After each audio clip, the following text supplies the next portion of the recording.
দেবেনকাৰ চাহৰ দোকান আপোনাৰ মোৰ আমাৰ বহুতৰে বাবে হয়তো এক চিনাকি সোৱাদ দেবেনকাৰ চাহৰ দোকান মানেই যে খবৰৰ ভাণ্ডাৰ আমি ক'ব খুজিছো বজালীৰ দেবেন্দ্ৰৰ কথা অৰ্থাৎ সকলোৰে আদৰৰ দেবেনকাৰ কথা দেবেনকাৰ চাহৰ দোকান মানে বজালীবাসীৰ বাবে এক যেন আবেগ প্ৰত্যেক দিনে দেবেনকাৰ চাহৰ দোকানত পুৱাৰে পৰা গধূলিলৈ ভিৰ কৰে বিভিন্নজনে 1993 চনত দেবেনকাই আৰম্ভ কৰিছিল এই চাহৰ দোকানখন চাহ দোকান দিলো 93 পৰা আজিলৈকে মই চাহ দোকান দি আছো আৰু মোৰ আৰম্ভণিতে তেতিয়া চাহৰ দাম আছিল মাত্ৰ 8 আনা আৰু 12 তাৰ পিছত যাই টকা হ'ল এনেকৈ মই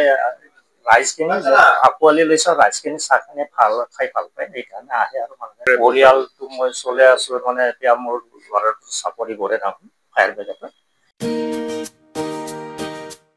প্ৰাক্তন ছাত্ৰনেতা তথা প্ৰখ্যাত ৰাজনীতিবিদ প্ৰফুল্ল কুমাৰ মহন্ত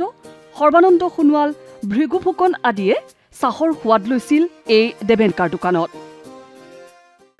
তেতিয়া মানে এজিপি চৰকাৰৰ এজিপি ছাত্ৰ আন্দোলনৰ পৰা মই জড়িত আৰু সেই সময়ত মই তাৰমানে মোৰ দোকানতে আড্ডাবিলাক হয় আৰু সেই সময়তে চববিলাকে আহে মোৰ তাত আৰু এজিপি মানে প্ৰবীণ ডেকা MLA এজন মিনিষ্টাৰ হৈছে তেখেতে আহি থাকে তাৰপিছতে আৰু অসম আন্দোলনৰ আহিছিলে ভৃগু ফুকন প্ৰফুল্ল মহন্ত তাৰপিছত সৰ্বানন্দ সোণোৱাল